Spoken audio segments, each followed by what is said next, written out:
Alright, अस्सलाम वालेकुम। सबको आवाज़ आ रही मेरी? Let's start with the new topic that we planned for today, deformation. Work energy के बाद का ये हमारा टॉपिक है और इसमें हमारे फोर्सेस के concepts as well as energy के कॉन्सेप्ट्स दोनों यहाँ पे रिवाइज होंगे। ठीक है, चलो जी, लेट्स बिगिन। सो एक मिनट दो, बल्कि let's start in a minute. Let me set things up a little bit. Okay,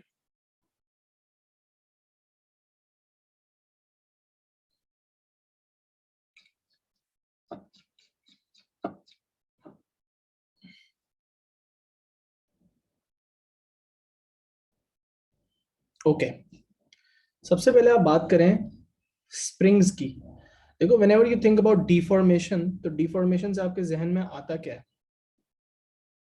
deformation से आपके जहन में आना चाहिए जब ऑब्जेक्ट डिफॉर्म होता है, मतलब उसकी फॉर्म चेंज हो जाती है, and that basically means change in shape और size as a result of a force that is exerted on the object। ठीक है, अब डिफॉर्मेशन की बहुत सारी डिफरेंट एग्जांपल्स हो सकती हैं। So let me discuss some of those examples जो कि कॉमन टाइप की डिफॉर्मेशंस होती हैं। So give me a minute, I will find something up. हाँ, सो डिफॉर्मेशन की बहुत सारी डिफरेंट टाइप्स हैं और उसमें ये नहीं आपकी common types of deformation. In objects को देखो, ये डिफॉर्म कैसे हो रहे हैं। Look at them. If you exert forces from both sides across the length of an object, you know कि वो compress होगा, as in उसकी length कम होगी। but if you pull, तो इसे आप tension कहते हो। so this is compressive forces and this is tensile forces। these are the two types that we will be dealing with। but ये जो example है, इसमें object bend हो रहा है, इसे basically आप flexure कहते हो। if you follow up with engineering subjects later on in university, तो आप इससे भी डील करोगे। यहाँ पे आप ऑब्जेक्ट को ट्विस्ट कर रहे हो, जिसे आप टॉर्जन कहते हो। यहाँ पे आप ऑब्जेक्ट को शेयर करवा रहे हो, so इधर से और इधर से स्ट्रेच हो रहा है ऑब्जेक्ट, जिसकी वजह से उसकी शेप चेंज हो रही है। ये हम अभी इस ए लेवल के अंदर इससे हम फिलहाल डील नहीं करेंगे, but as you study mechanics of materials later on in university, you will deal with this as well. तो अब हम कंप्रेशन और टेंशन की बात करेंगे, एंड इस चैप्टर के अंदर एक प्रेसिडेंट हमने और सेट करना है, और वो ये है कि हम स्प्रिंग्स को यूज करेंगे। We will be using springs and wires, metal wires,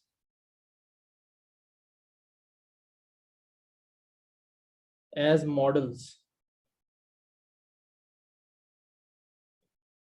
for all objects.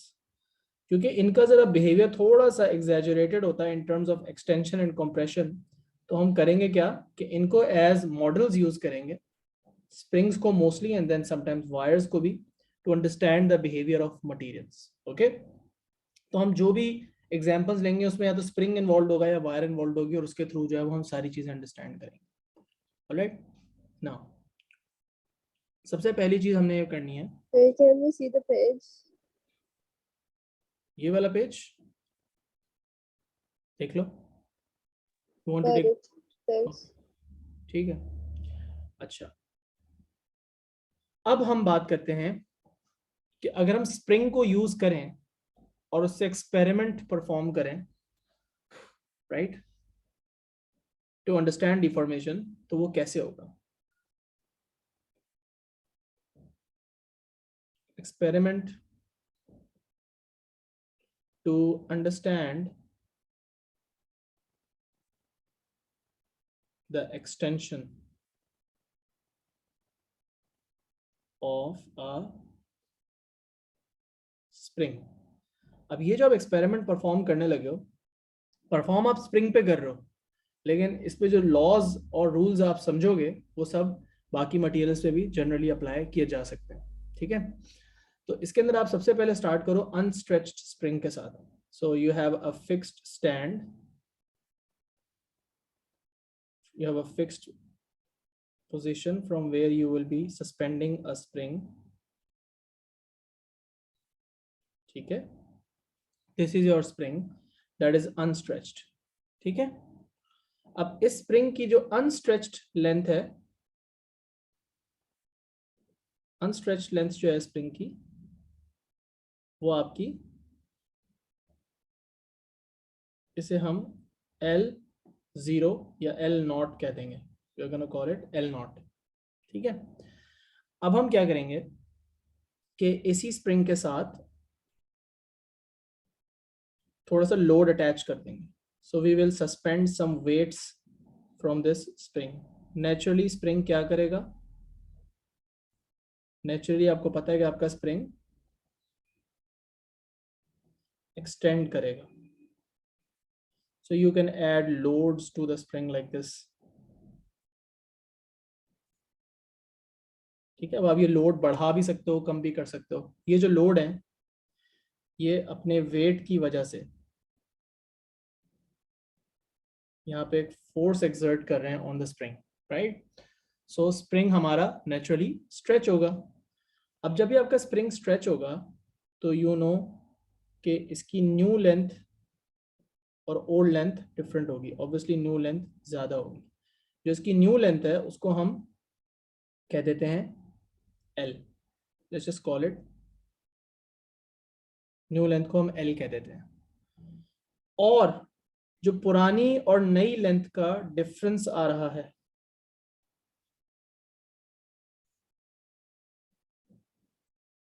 पुरानी लेंथ का और न्यू लेंथ का जो डिफरेंस आ रहा है, you can call it the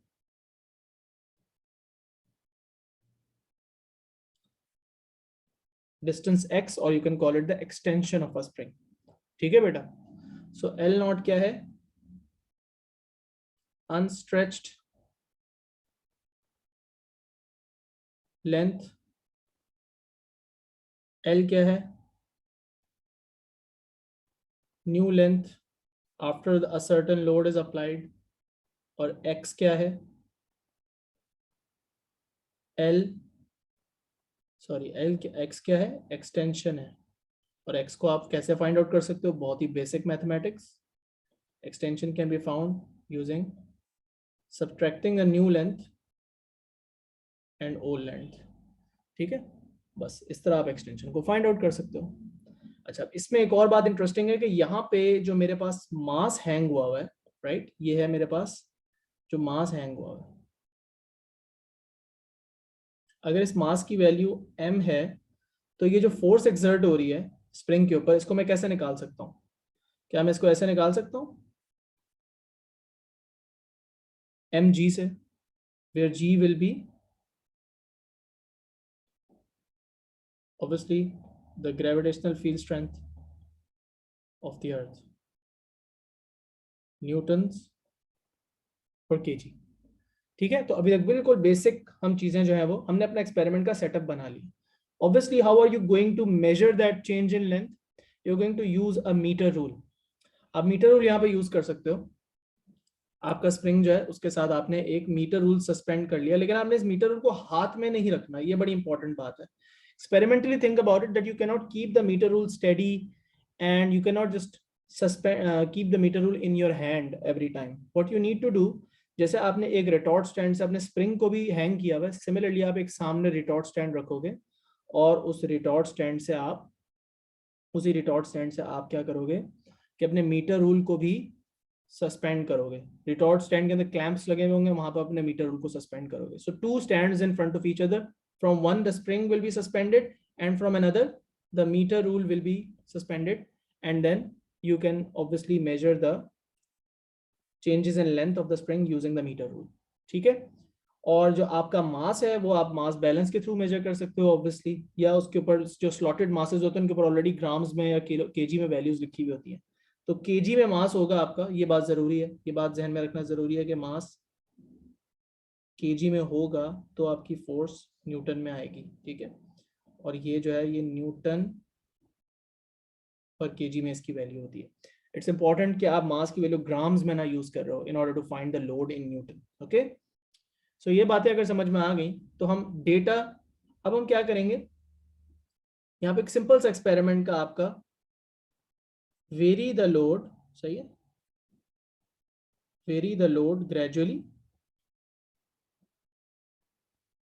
gradually आप जो है वो लोड स्प्रिंग पे बढ़ाते रहो and record the lengths in a table. So how would you record all of that data? Obviously you would do that using a table. तो table में आपको क्या क्या वैल्यू आप पॉसिबली डाल सकते हो। बिल्कुल अगर हम रॉ वैल्यू से स्टार्ट करें तो हम सबसे पहले मास को यहाँ पे लिख लेंगे। मास हमारा केजी में होगा। अब कोई भी टेबल आप एक्सपेरिमेंटल टेबल बनाते हो, अभी आपकी P3 के लिए भी इंपॉर्टेंट है कि जब आप अपना एक्सपेरिमेंटल डेटा रिकॉर्ड करते हो टेबल के अंदर, तो टेबल की जो कॉलम हेडिंग्स होती हैं उसके अंदर क्वांटिटी लिखी जाती है, चाहे उसका पूरा नाम लिखो या उसका सिंबल खाली m लिख दो, but then you place a slash like this and then you insert the unit of that quantity. अब वो यूनिट अगर मैं केजी में मास को रिकॉर्ड कर रहा हूँ तो मैं केजी लिखूंगा, लेकिन अगर मैं ग्राम्स में रिकॉर्ड कर रहा हूँ तो मैं ग्राम्स में लिख दूंगा, ये मेरे ऊपर है, ठीक है। सो ये obviously this is up to me. And then what I will do next, mass के बाद मुझे क्या चाहिए, मुझे लोड चाहिए। अब ये लोड जो है ये मेरी फोर्स है बेसिकली, ये न्यूटन में है, और ये लोड कैसे कैलकुलेट होगा, mg से आ जाएगा, प्रीटी स्ट्रेट फॉरवर्ड। इसके बाद लोड मास से आ गया, जैसे जैसे मास बढ़ता जाएगा लोड बढ़ता जाएगा। लोड के अलावा और क्या चीज इंपॉर्टेंट है, स्प्रिंग की जो लेंथ थी वो बहुत इंपॉर्टेंट थी। स्प्रिंग की जो लेंथ है वो बहुत इंपॉर्टेंट है, और वो लेंथ हम यहाँ पे मीटर्स में या सेंटीमीटर्स में या मिलीमीटर्स में, अभी तो मैं यहाँ ऐसा यूनिट लिख रहा हूँ, बट आपके क्वेश्चंस के अंदर, आपके एक्सपेरिमेंट्स के अंदर ये लेंथ डिफरेंट हो सकती हैं, ठीक है। तो यहाँ पे लेंथ आ गई मीटर्स में, ये वो वाली लेंथ है जो कि स्प्रिंग की न्यू लेंथ होगी जो हर लोड के ऊपर आएगी। तो ये L है आपका, ये L नॉट नहीं है, याद रखना, ठीक है। And then lastly you will have extension. अब आप सोच रहे हो अनस्ट्रेच लेंथ क्यों नहीं लिख रहा मैं, अनस्ट्रेच लेंथ तो एक कांस्टेंट है ना, वो तो वेरिएबल नहीं है। तो शुरू में मैंने स्प्रिंग की नोटिस कर ली, उसके बाद मैं उसे बार बार थोड़ी टेबल में लिखूंगा। तो यहाँ पे क्या आ जाएगी, मेरी एक्सटेंशन आ जाएगी, मेरी एक्सटेंशन आ जाएगी। और एक्सटेंशन को मैं मीटर्स में अगर मेजर कर रहा हूँ तो मैं मीटर्स में लिख दूंगा, ठीक है, वरना सेंटीमीटर्स में तो सेंटीमीटर्स में, मिलीमीटर्स में तो मिलीमीटर्स में। और एक्सटेंशन आप कैसे कैलकुलेट करेंगे, obviously new length minus whatever the unstretched length of the spring was, ठीक है।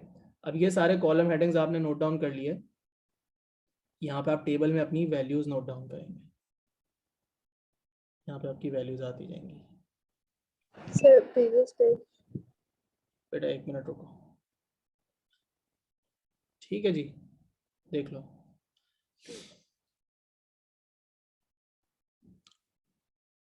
Okay, sir. अब जो मोस्ट स्टैंडर्ड ग्राफ आप इस टेबल से यूज करके बनाते हो ना, जो सबसे ज्यादा स्टैंडर्ड ग्राफ आप इस टेबल को यूज करके बनाते हो, वो ग्राफ होता है किस चीज का, लोड वर्सेस एक्सटेंशन का ग्राफ। सबसे ज्यादा स्टैंडर्ड जो ग्राफ है जिसपे हम सारे रूल्स अपने बनाएंगे, वो कौन सा ग्राफ है, लोड और एक्सटेंशन का ग्राफ है। अब उस ग्राफ की शेप देख लो कैसी बनती है। For a spring this shape is mostly the same, doesn't really change that much. इस ग्राफ के अंदर लोड वर्सेस एक्सटेंशन या एक्सटेंशन वर्सेस लोड का ग्राफ बन सकता है, ठीक है। अब यहाँ पे अगर मैं ग्राफ बना लूं इस जगह पे एक्सटेंशन का, यहाँ पे एक्सटेंशन आ जाएगी, लेट्स सपोज इन मीटर्स, ठीक है। तो ये मेरा x आ गया, और यहाँ पे मेरे पास लोड आ जाएगा न्यूटन में, ठीक है। This is 0,0। When you start, तो आपकी शुरू में एक्सटेंशन की वैल्यू क्या आनी चाहिए, अगर आपका लोड 0 होगा तो एक्सटेंशन की वैल्यू क्या होनी चाहिए, एक्सटेंशन की वैल्यू भी 0 ही होनी चाहिए। मेक्स ऑल सेंस, क्योंकि जाहिर सी बात है आपका स्प्रिंग तो शुरू में एक्सटेंड ही नहीं हुआ। तो आपके ग्राफ की शेप कुछ ऐसी बनेगी, आपका ग्राफ कैसा बनेगा, 0,0 से स्टार्ट होगा, and what you will find is that the graph is actually a straight line that passes through 0,0, but not forever, but not forever. So you will see that the graph is a straight line passing through 0,0, but there comes a point after which the graph actually curves, and it always curves towards the axis जहाँ पे extension जो है वो आपकी ली हुई होती है. So ये हमेशा ज़रूरी नहीं है कि ग्राफ ऊपर की तरफ कर्व करे. The gradient of the graph can decrease as well. अगर एक्सटेंशन यहाँ पे होती है और लोड यहाँ पे होता तो ग्राफ यूं भी कर्व कर सकता, यूं कर्व करता, लेकिन अभी यूं कर्व कर रहा है. अब यहाँ पे आपके दो बड़े इंपॉर्टेंट पॉइंट्स आ जाते हैं. पहला पॉइंट वहां आता है जहां पे लाइन प्रोपोर्शनल ऑलरेडी नहीं रही. मतलब यहाँ पे ये वाला जो पॉइंट है इसको हम कहते हैं लिमिट ऑफ प्रोपोर्शनैलिटी. जहां पे लाइन स्ट्रेट जहां तक जा रही है उसके उस पॉइंट के बाद जहां से कर्व हो रही है, that point is called the limit of proportionality. And then shortly after that, बिल्कुल इस पॉइंट के पास अंदाजे के थोड़े से देर बाद एक और पॉइंट आता है which is called the elastic limit. ठीक है. अब इसके लिए हमें पहले लिमिट ऑफ प्रोपोर्शनैलिटी को समझना है. ठीक है. लिमिट ऑफ प्रोपोर्शनैलिटी क्या है इस बात को समझना है. देखो बेटा, लिमिट ऑफ प्रोपोर्शनैलिटी क्या होती है. Let's understand this point. Limit of proportionality.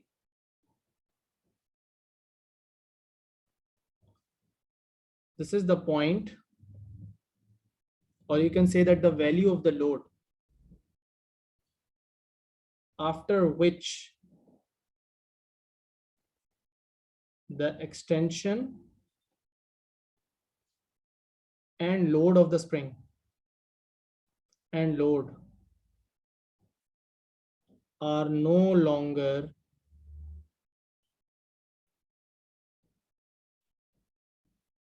proportional to each other.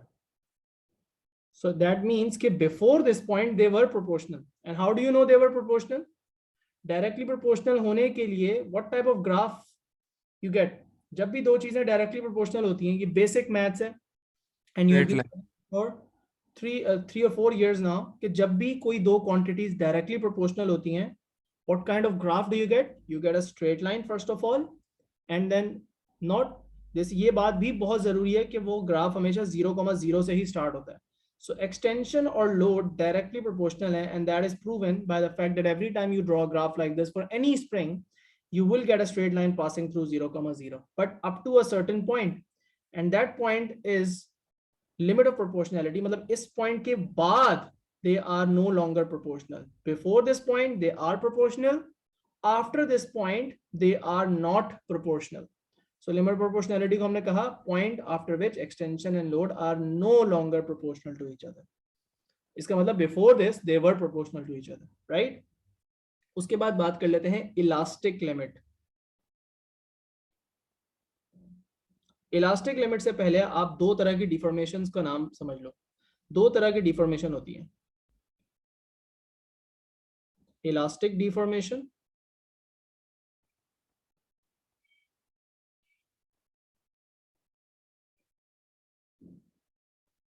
and there is plastic deformation.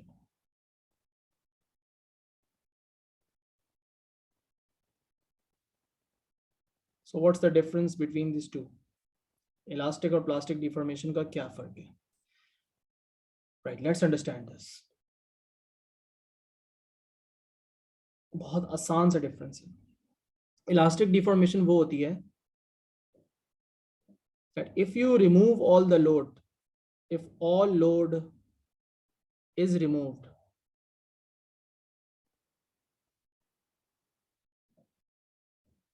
the object जो डिफॉर्म हुआ था, the object will return to its original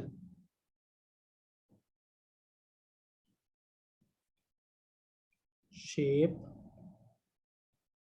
and size. मतलब इसकी जो length है वो वापस अपनी ओरिजिनल लेंथ पे आ जाएगी, which means कि उसकी जो एक्सटेंशन है वो क्या हो जाएगी, all the way it will return to 0. But plastic deformation क्या होती है? That if you remove all the load, if all load is removed,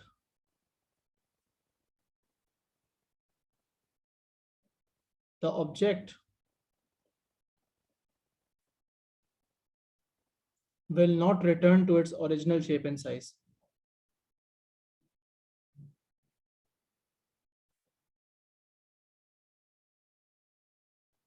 तो अब आप यहां से समझ सकते हैं कि इलास्टिक लिमिट का जो है वो ग्राफ पे जो पॉइंट था उसका मतलब क्या था.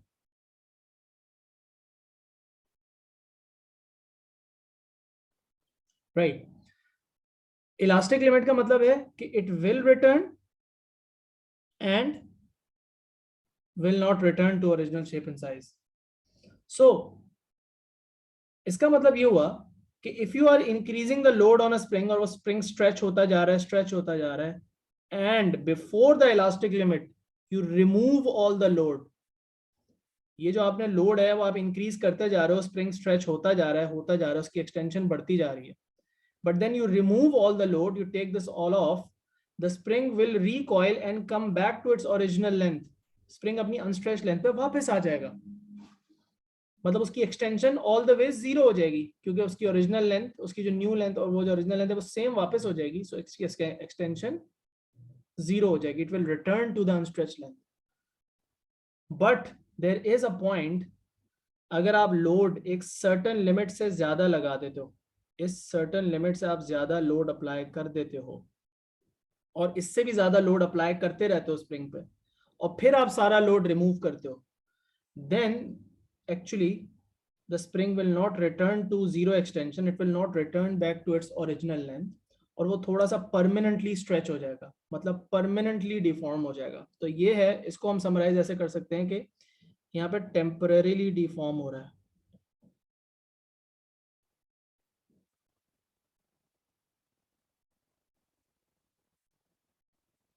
As long as the load is there, the deformation is there, but once the load is removed, deformation ceases to exist. but यहाँ पे ऑब्जेक्ट परमानेंटली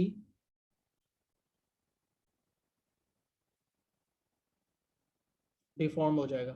मतलब अगर आप लोड हटा भी दोगे तो वो उसके अंदर परमानेंट कुछ स्ट्रेच आ जाएगा जिसको आप नहीं आप वापस लेके जा सकते. ठीक है. So that's the difference between elastic and plastic deformation. Now we can understand कि वो जो ग्राफ पे इलास्टिक लिमिट थी, अब हम उसका मीनिंग लिख सकते हैं. So it is that point. Okay ji.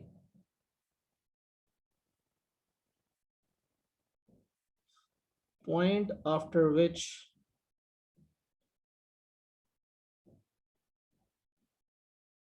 the object does not return, so you can say permanently deformed as well. ये भी आप words यहाँ पे लिख सकते हो.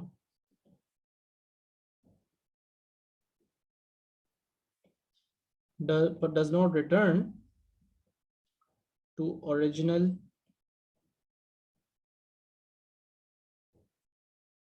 length, or you can say zero extension, even after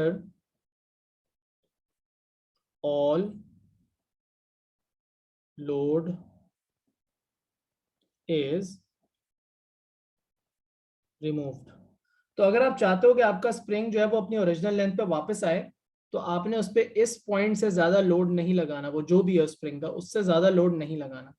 अगर आप उससे ज्यादा लोड लगा देते हो और फिर सारा लोड रिमूव करते हो तो स्प्रिंग वापस अपनी ओरिजिनल लेंथ पे नहीं आएगा, उसकी एक्सटेंशन वापस जीरो नहीं होगी. सो फार सो गुड. सारी बातें अभी तक क्लियर है सबको, कोई कंफ्यूजन तो नहीं है? अभी तक हम बिल्कुल बेसिक्स पे हैं. Lot of it is O levels और आईजीसीएसई रिवीजन एज वेल. ठीक है. अब हम बात करेंगे कि इस ग्राफ से हमें एक रिलेशनशिप मिला दो चीजों के बीच में, और वो रिलेशनशिप क्या था? एक्सटेंशन और लोड के बीच में रिलेशनशिप था. तो वो जो रिलेशनशिप है, अब हम उसके बारे में बात करते हैं. Let's talk about Hooke's law.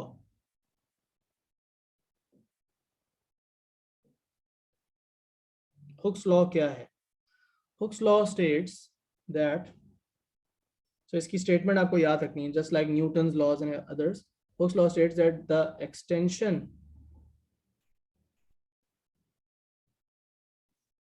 of a body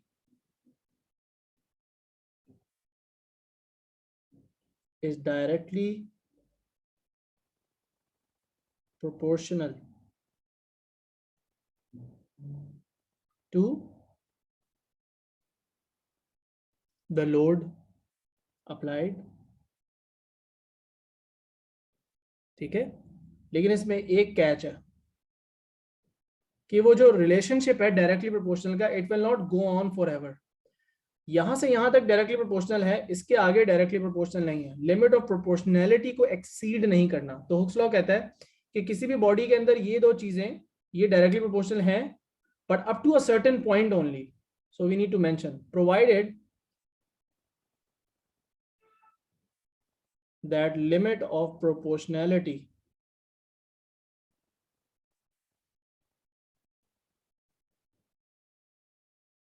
is not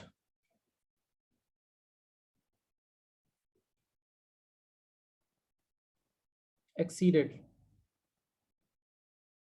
काफी सिंपल कॉन्सेप्ट्स हैं। आई फील लाइक इसमें बहुत सारी ओ लेवल या आईजीसीएसई की ही रिवीजन है। Lot of things are repeat in the first half of this chapter, lot of things are repeat of the O level topic, ठीक है बेटा। सो इस बात को हम मैथमेटिकली कैसे लिख सकते हैं? हम कह सकते हैं कि यार load is directly proportional to extension. इसका मतलब मैं ये कह सकता हूँ वो जो लोड जिसको मैं एफ कह रहा था और एक्सटेंशन जिसको मैं एक्स कह रहा था, they are directly proportional. Can someone tell me, because directly proportional सबने पढ़ा है, इसकी अगर मैंने इक्वेशन बनानी है तो मैं इसको इक्वेशन कैसे बना सकता हूँ? Anyone knows? If I want to write this directly proportional relationship as an equation, तो इसको इक्वल टू के साइन के साथ कैसे लिखा जा सकता है? F is equals to kx. Very good, kx sir. kx, where k is your constant, where k is the constant of Spring constant.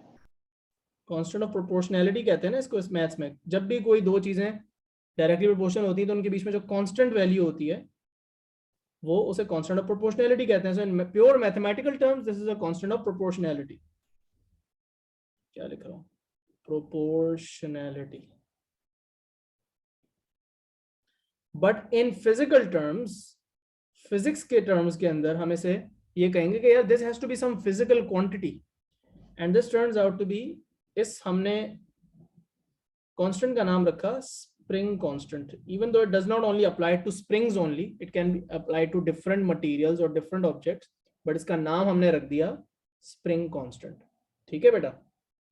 अब स्प्रिंग कांस्टेंट को अगर आप डिफाइन करना चाहें तो कैसे कर सकते हैं? वेल, डिफाइन करते हैं तो मैथमेटिकली ही डिफाइन करते हैं। तो दैट मीन्स कि you can just make K your subject in this formula and then see how you can define it. So very quickly let's try and do this. K will be is equals to f upon x, right? K will be f upon x। सबसे पहले तो K के units या पहले K को define कर लेते हैं। So spring constant is defined as, spring constant is defined as, and maybe from the definition you can understand its meaning or significance as well, कि किसी भी स्प्रिंग का जो स्प्रिंग कांस्टेंट है वो उसके बारे में क्या इंफॉर्मेशन देता है। तो स्प्रिंग कांस्टेंट को कैसे डिफाइन करेंगे? सिंपल,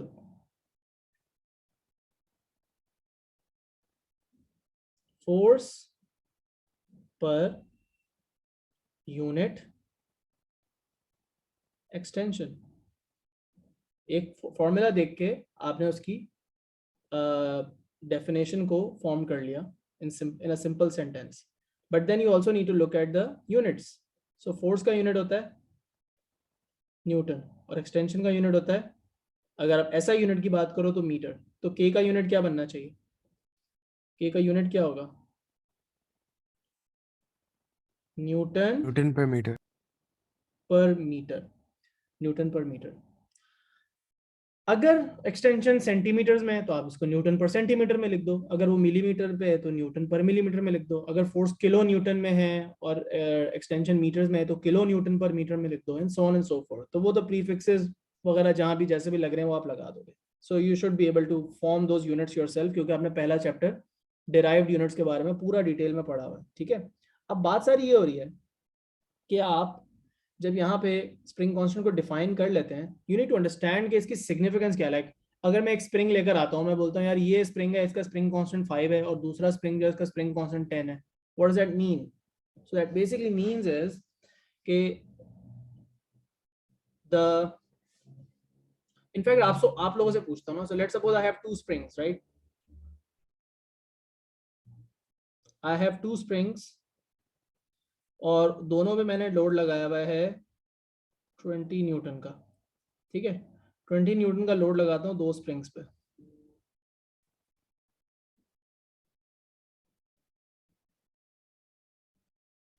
दोनों पे 20 न्यूटन का मैंने लोड लगाया हुआ। अब ये जो पहला वाला स्प्रिंग है इसका स्प्रिंग कांस्टेंट है, दोनों 2 springs they had the same original length, दोनों की अनस्ट्रेच लेंथ सेम थी, लेकिन एक का स्प्रिंग कांस्टेंट था 5 न्यूटन पर मीटर, ठीक है।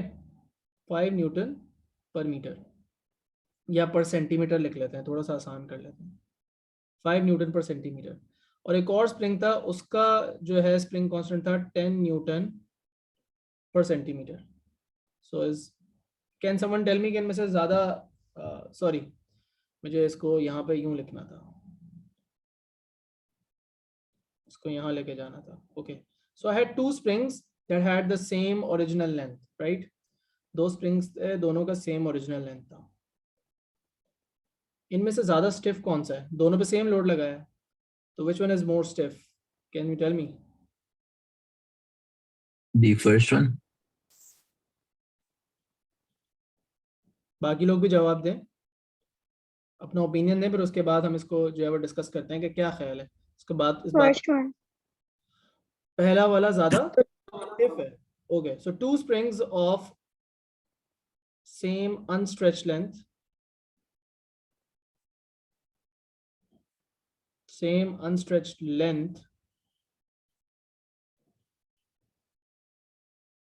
एक मिनट रुको,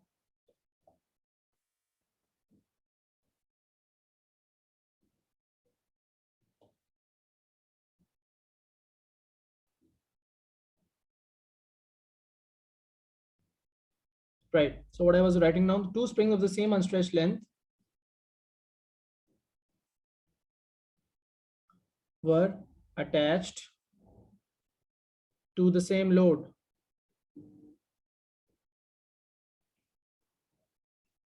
Which one is more stiff? सब लोग कह रहे हैं कि पहला वाला, सबका यही आंसर है, किसी और का कोई डिफरेंट जवाब तो नहीं है? पहले कंफर्म कर लें, which spring is more stiff, or you can say is harder to stretch?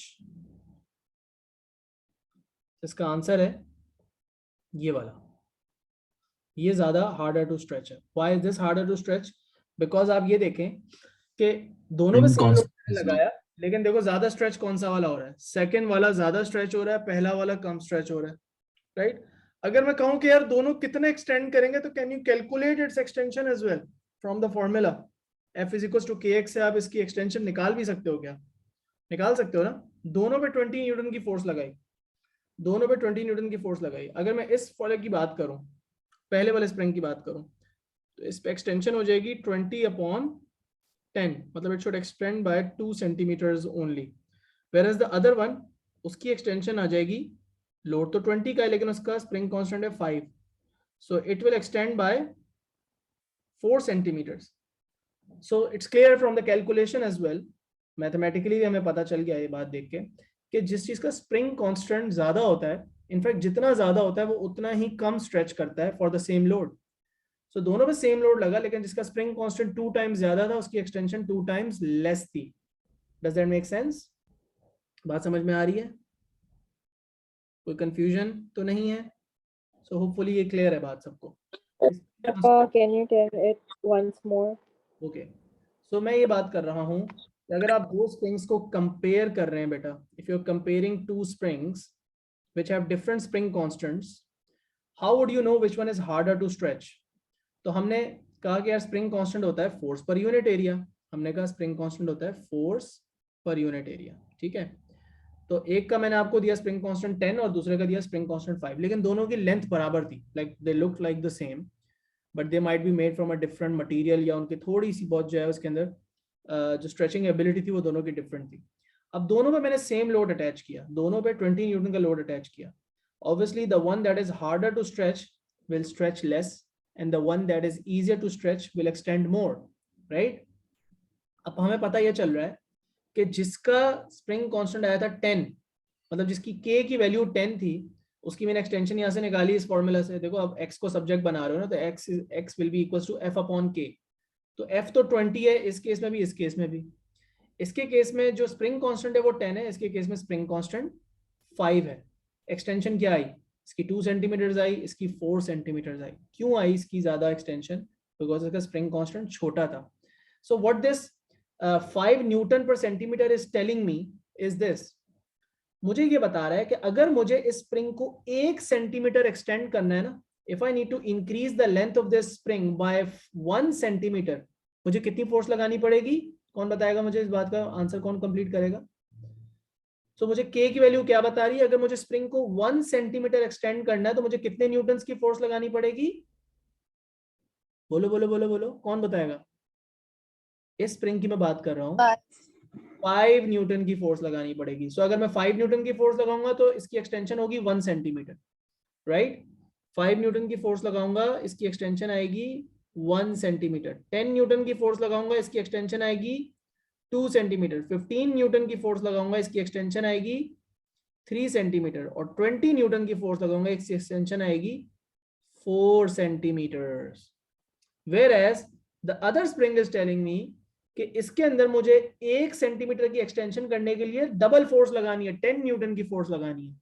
सो अगर मैं 10 न्यूटन की फोर्स लगाऊंगा तो एक्सटेंशन होगी 1 centimetre.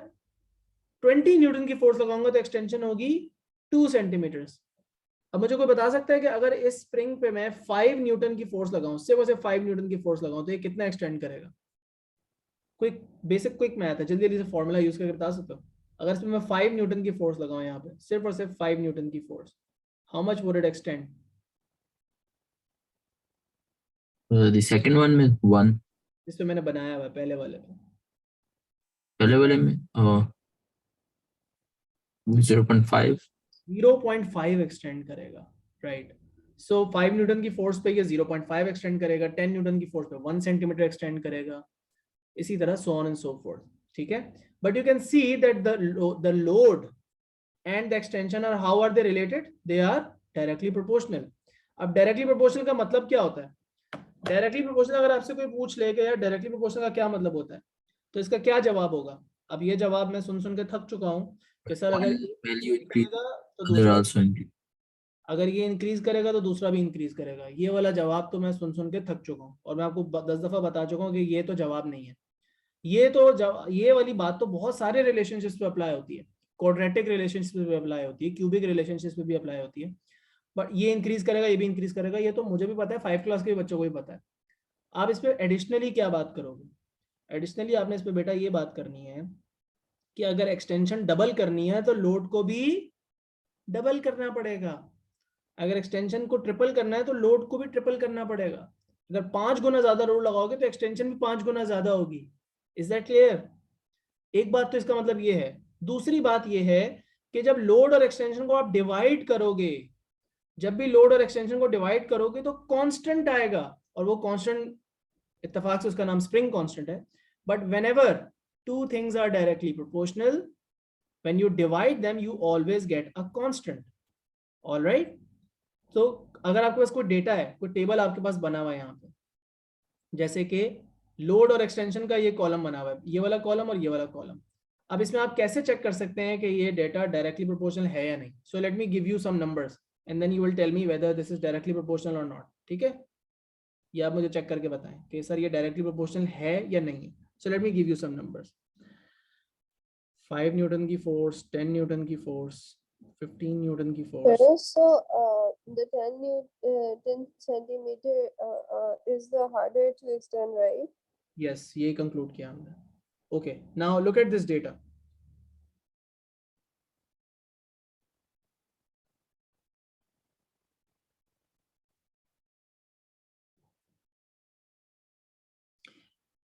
Is this spring, are the load and extension here directly proportional or not? How will you check? कैसे check करोगे? कैसे आप वेरीफाई कर सकते हो कि लोड और extension directly? We will double one value. If it doubles the other one, then ऐसा करके। अब सही है वो, क्योंकि बहुत आसान सी वैल्यूज दी हुई है ना मैंने, तो इसके लिए आप मेंटली इसको देख के करना बहुत आसान है। बट इससे ज्यादा बेहतर तरीका क्या है? मैंने बताया कि लोड और एक्सटेंशन को क्या करो, डिवाइड करो। जब भी दो चीजें डायरेक्टली प्रोपोर्शनल हैं या नहीं है चेक करना है आपने।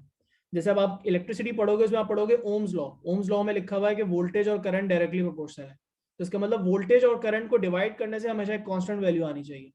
इसी तरह आपने न्यूटन सेकंड लॉ में पढ़ा हुआ है कि रिजल्टेंट फोर्स और एक्सेलरेशन डायरेक्टली प्रोपोर्शनल है, इसका मतलब उन दोनों को डिवाइड करके कांस्टेंट वैल्यू आनी चाहिए। अब हुक्स लॉ में आपने पढ़ा कि लोड और एक्सटेंशन डायरेक्टली प्रोपोर्शनल है, इसका मतलब इनको डिवाइड करके हमेशा कांस्टेंट वैल्यू आनी चाहिए।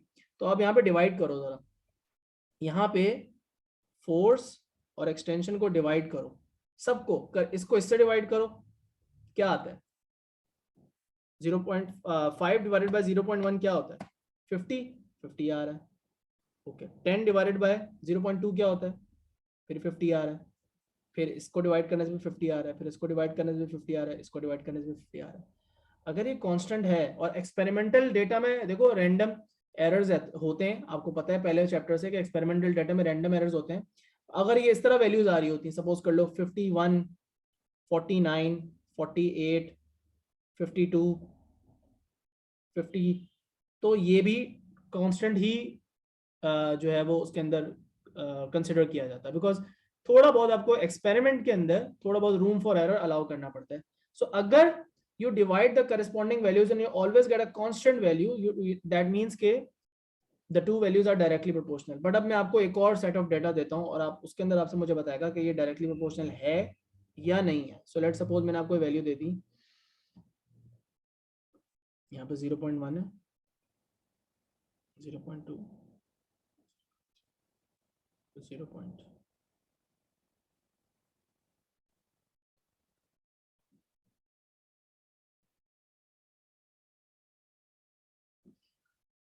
Is this data directly proportional or not?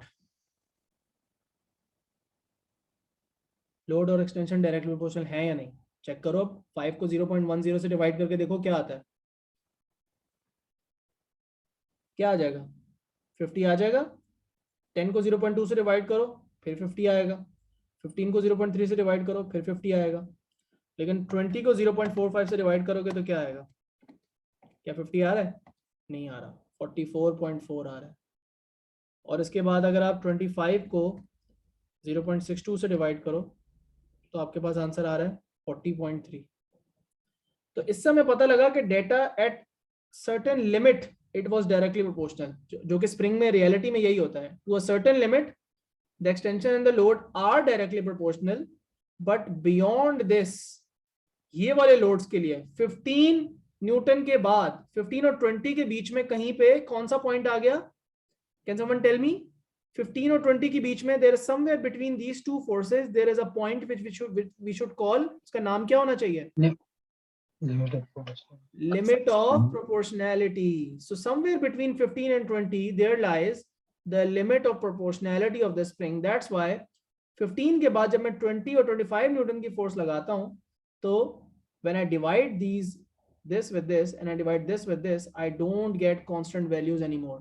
So you can say that the load and extension are no longer proportional after 15 Newton, और मे भी हो सकता है कि लिमिट ऑफ प्रोपोर्शनैलिटी 17 न्यूटन पे हो या हो सकता है 18 न्यूटन पे हो, we don't know for sure. उसके लिए हमें क्या करना पड़ेगा कि बीच में थोड़ी बहुत और वैल्यूज लेके देखनी पड़ेगी, ठीक है। सो इस तरह जो है वो हम चेक करते हैं। बात समझ में आ रही है? चलो जी, तो अभी तक आज के लेक्चर में जो जो हमने पढ़ा इसको क्विकली रिवाइज कर देते हैं। अब मैं वाकई में बता रहा हूँ, अभी तक हमने जो पढ़ा ये सारा ओ लेवल का रिवीजन था। अभी तक हमने आज जितना भी पढ़ा ये सब ओ लेवल का रिवीजन था। नेक्स्ट लेक्चर में हम जितना भी पढ़ेंगे वो सारा नया होगा, ठीक है, सब कुछ उसमें नया होगा। तो उस बात को फिर हम आगे नेक्स्ट लेक्चर से कंटिन्यू करेंगे। तो मैंने क्या क्या पढ़ा है आज जल्दी से पूरे चैप्टर का रिव्यू करें।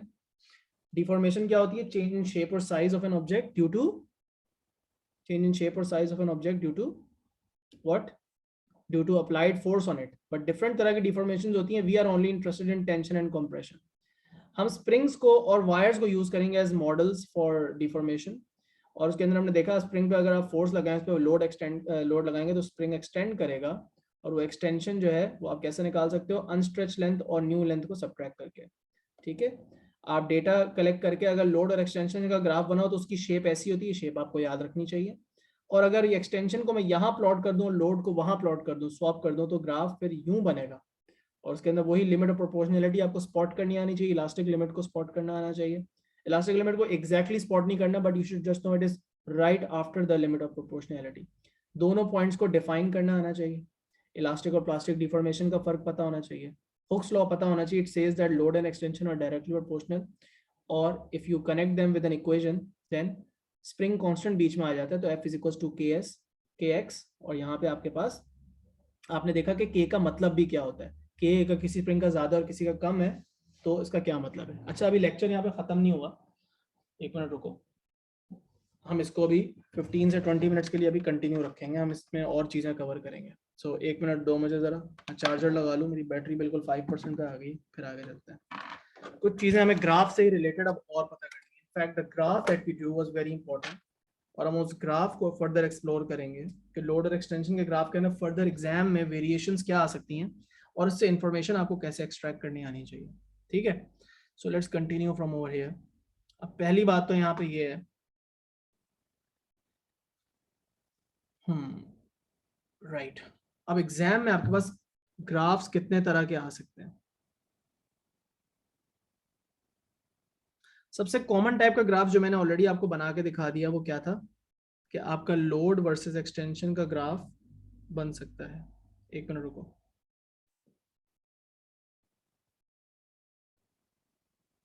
यहाँ पे क्या था, लोड इन न्यूटन, चलो बस लोड और एक्सटेंशन लिख देते हैं, यूनिट्स तो फिर बाद में चेंज भी हो सकते हैं। ठीक है, बट इस ग्राफ की बहुत सारी वेरिएशंस बन सकती हैं, तो मैं इसकी जरा कॉपीज बना लूँ डिफरेंट, फिर उसके बाद हम इसको डिस्कस करते हैं। Let's understand all the graphs one by one. Right,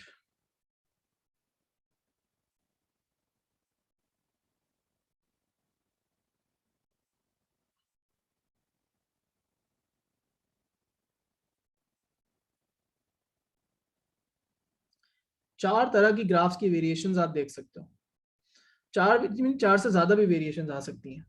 अब पहली वेरिएशन ये है कि वो आपके साथ पहली गेम ये कर सकते हैं कि वो यहाँ पे फोर्स को रख दें और यहाँ पे एक्सटेंशन को रख दें। सही है, अब हमने देखा था कि अगर लोड वर्सेस एक्सटेंशन का ग्राफ बनता है तो हमेशा वो कैसा होता है, it becomes a straight line passing through 0,0, but after some point it will curve like this and it will always curve towards the extension part. सही है जी बेटा, आपकी स्क्रीन स्टफ, मेरी वही स्क्रीन स्क्रीन नजर आ रही है। हाँ ठीक है ठीक है, मैं दोबारा शेयर करता हूँ बेटा, एक मिनट दो, I am gonna share the reshare the screen again.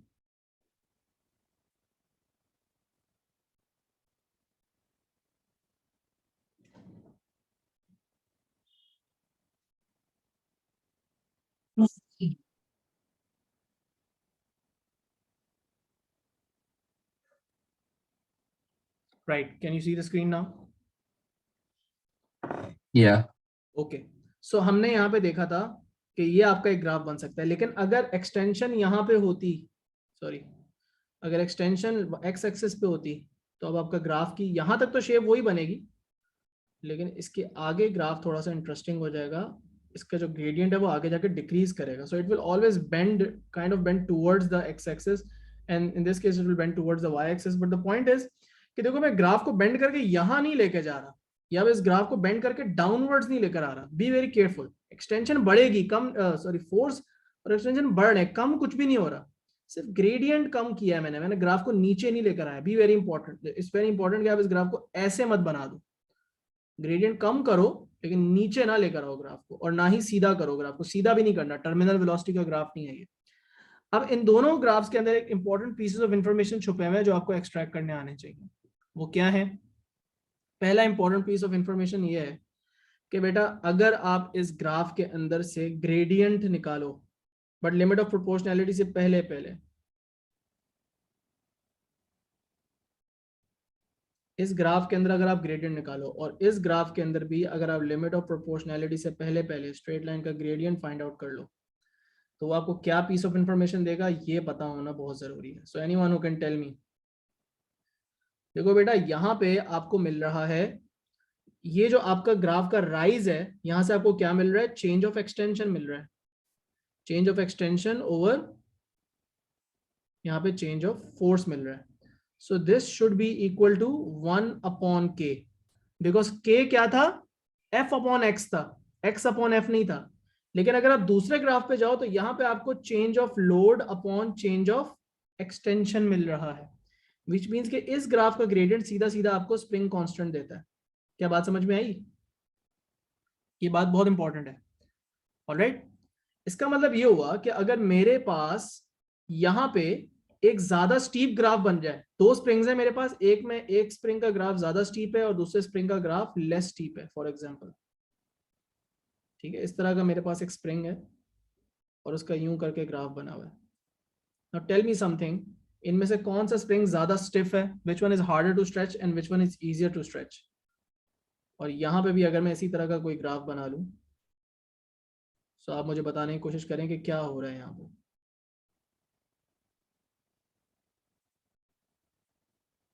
Green one is easier. So in this case, the green one is easier to stretch. इसका जो k value है वो कम है, because you can see that the gradient of the graph is inversely proportional to the spring constant, which means if gradient is more, k will be less. इस graph का spring constant कम है, जबकि इस वाले graph की अगर मैं बात करूं, यहां पे स्प्रिंग कांस्टेंट ज्यादा है या कम है? इस वाले ग्राफ का देखो, डायरेक्टली ग्रेडियंट से स्प्रिंग कांस्टेंट ही आता है, तो अगर ग्रेडियंट आपका ज्यादा हुआ तो उसका मतलब आपकी स्प्रिंग कांस्टेंट की वैल्यू भी ज्यादा हुई, व्हिच मींस कि in this graph the green one shows a spring that is more stiff, whereas in this graph the green one shows a spring that is less stiff. तो ये cases आपको बैठ के एक दफा गौर से याद करने पड़ेंगे before you attempt questions, so that you can understand कि ग्राफ क्या इंफॉर्मेशन मुझे दे रहा है। ठीक है बेटा, बात समझ में आ गई? अभी आगे फर्दर चलते हैं, दो और तरह के ग्राफ्स आपको बना सकते हैं, बना के दे सकते हैं, उनको बहुत शौक है। वो Can क्या you करते see हैं? previous? हाँ देख लो। फिर वो आपके साथ क्या गेम करते हैं कि वो यहाँ पे अभी आपको एक्सटेंशन दी हुई थी, लेकिन देखो टेबल में आपके पास और डेटा भी है। टेबल में आप डायरेक्टली एक्सटेंशन तो रिकॉर्ड नहीं कर रहे होते, आप तो पहले लेंथ रिकॉर्ड कर रहे हो। तो वो कहते हैं यार लोड और लेंथ का ग्राफ बना के देखते हैं। अब लेंथ वाला जो ग्राफ है, मतलब यहाँ पे एल आ जाएगा, यहाँ पे एल आ जाएगा, स्प्रिंग की लेंथ आ जाएगी। सो इन दोनों ग्राफ्स के अंदर ये चीज पहले तो मैं मिटाऊं, यहाँ पे एक्स एक्सिस पे लेंथ आ गई, यहाँ पे सॉरी यहाँ पे एक्स एक्सिस पे लेंथ आ गई और वाई एक्सिस पे लोड आ गया। पहले वाले ग्राफ में वाई एक्सिस पे लोड है और वाई एक्सिस पे लेंथ है और एक्स एक्सिस पे लोड आ रहा है। ठीक है बेटा, अब यहाँ पे इन दोनों ग्राफ्स में इंपॉर्टेंट बात ये है कि ग्राफ्स की शेप्स तो वैसी ही बनेंगी, इस ग्राफ की शेप और इस ग्राफ की शेप होगी आइडेंटिकल, बट डिफरेंस क्या होगा? देखो याद रखो, लोड और एक्सटेंशन तो आपस में डायरेक्टली प्रोपोर्शनल है, लेकिन लोड और लेंथ आपस में प्रोपोर्शनल नहीं है। इसका मतलब ये हुआ कि ये वाला जो ग्राफ है इसकी शेप तो सेम होगी, वेरिएशन तो सेम होगी बेटा, लेकिन ग्राफ 0,0 से स्टार्ट नहीं करेगा। इनफैक्ट क्योंकि स्प्रिंग की ओरिजिनली थोड़ी सी कुछ ना कुछ लेंथ तो होगी ना पहले से, तो इसका मतलब आपका ग्राफ स्टार्ट तो करेगा but it will be starting above 0,0। I hope that makes sense, right? ये बात समझ में आ रही है सबको? क्योंकि लेंथ तो स्प्रिंग की जीरो लोड पे जीरो नहीं होती ना, लेंथ तो स्प्रिंग की होती है कुछ ना कुछ पहले से। So therefore the graph will not start from 0,0, it will already have some length to begin with, which means कि आप इस ग्राफ से कुछ important piece of information निकाल सकते हो। वो जो दो pieces of जो k की वैल्यू थी या 1/k की वैल्यू ग्रेडियंट है, वो आप अभी भी निकाल सकते हो। But what you can find from this graph which you could not do before was कि आप यहाँ पे बेटा आप इस ग्राफ के ऊपर स्प्रिंग की अनस्ट्रेच्ड लेंथ को फाइंड आउट कर सकते हो, क्योंकि जहां पे लोड 0 लग रहा है वहां पे स्प्रिंग की जो लेंथ होगी वो उसकी अनस्ट्रेच्ड लेंथ होगी। सो आप यहां पे स्प्रिंग की अनस्ट्रेच्ड लेंथ ढूंढ सकते हो। I hope that is clear. अब इसी तरह जो दूसरा वाला तुम्हारा ग्राफ है ना, उसके अंदर भी इसकी जो शेप है वो लोड वर्सेस एक्सटेंशन ग्राफ वाली ही होगी, जिसमें एक्सटेंशन एक्स एक्सिस पे थी, but the only difference will be कि अब ये वाला ग्राफ 0,0 से स्टार्ट नहीं करेगा, लेंथ 0 से स्टार्ट नहीं हो सकती। हाँ, फोर्स तो आप 0 कर सकते हो, आप फोर्स सारी हटा दो या फोर्स अभी लगाना शुरू कर रहे हो तो इनिशियली तो फोर्स 0 होगी, लेकिन लेंथ तो स्प्रिंग की 0 नहीं होगी ना। तो ये वाला ग्राफ, ये शेप और ये सारी इंफॉर्मेशन वहां से एक्सट्रैक्ट की जा सकती है, but the only thing is that you need to keep in mind that the graph will not be starting from a 0,0 and it will be starting from somewhere ahead of 0, which means और जहां से वो graph start कर रहा होगा वो spring की क्या होगी, अनस्ट्रेच लेंथ होगी। Is that clear? बात समझ में आती है आपको? बट हाँ, ग्रेडियंट से आप स्प्रिंग कांस्टेंट निकाल सकते हो, बिल्कुल निकाल सकते हो, ठीक है। इस ग्राफ में एक और फायदा भी है आपका, because the first point is always 0,0, तो आपको ग्रेडियंट निकालने के लिए एसेंशियली बस एक पॉइंट ही लेना और उसकी वैल्यूज डिवाइड कर देनी। Like if I want to find out this gradient of this graph, मतलब मुझे यहाँ से k की वैल्यू निकालनी है, तो बस मैं ये वाला पॉइंट लूंगा, यहाँ से x की वैल्यू उठाऊंगा, यहाँ से f की वैल्यू उठाऊंगा, और ग्रेडियंट अगर निकाल लिया तो उसको 1/k के इक्वल कर दिया, बाद में रेसिप्रोकल निकाल लिया, और I can simply just pick the value of f from here, x from here, और f/x करके मैं k निकाल लूँ। इसी तरह यहाँ पे भी मैं ऐसे ही कर सकता हूँ, बस यहाँ से वैल्यू उठाई, यहाँ से वैल्यू उठाई, यहाँ से x की वैल्यू आएगी, यहाँ से f की वैल्यू आएगी। देखो क्योंकि दूसरा पॉइंट तो 0,0 है ना, तो उसको माइनस करने का क्या फायदा। लेकिन इस वाले ग्राफ में यू कांट जस्ट से यार ये वाला बस पॉइंट उठाया और बस ये यहाँ से f की वैल्यू आ गई और यहाँ से तो l की वैल्यू आ रही है। अब f/L तो स्प्रिंग कांस्टेंट नहीं होता, तो आप यहाँ पे बेटा डायरेक्टली एक पॉइंट नहीं उठा सकते, आपको हमेशा ग्रेडियंट ही निकालना है। फिर then always pick 2 points and then उन दोनों पॉइंट से आप x1 y2 minus y1 over x2 minus x1 करके जो ग्रेडियंट निकालते हो, फिर आप स्प्रिंग कांस्टेंट या 1 स्प्रिंग कांस्टेंट निकाल सकोगे। सो आई होप ये बातें सारी क्लियर हैं, ठीक है। यहाँ तक हमने लेक्चर जो है वो कंप्लीट कर लिया आज का। इंशाल्लाह अगली वाली क्लास में हम इस चैप्टर को कंप्लीट ही कर लेंगे, क्योंकि ये ज़्यादा बड़ा चैप्टर है नहीं। ऑलराइट, चलो जी, सी यू नेक्स्ट वीक इंशाल्लाह। अल्लाह हाफिज़।